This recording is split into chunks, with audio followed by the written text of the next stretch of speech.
bwacu tumye tufata ingingo yo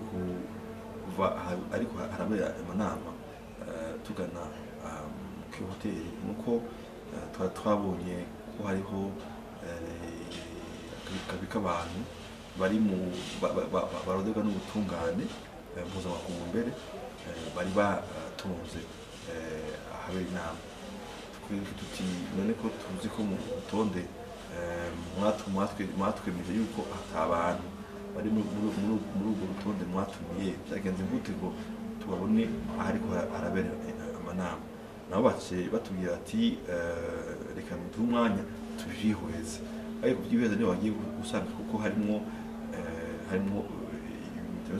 gahazi kuko hariho muri aba babiri bari hano bari batonze yaje afise indangamuntu iriko izina ritari guyiwe bacavuga ati rero ngaha wowe harimo ubusuma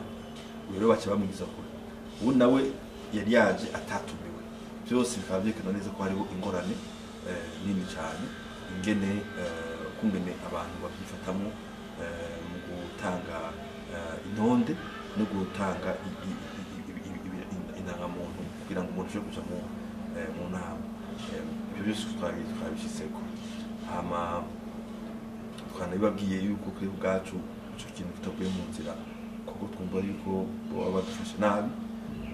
ko bisa n'ivyo twari twumvikanye buriya ikintu gikomeye cyane muri mwe n'ikintu gikorwa ni kumvikana n'abahuza akabipfuka ibintu biboneka navuga ko byoba bishemeye kandi bitumbereye atavuga ijambo rimwe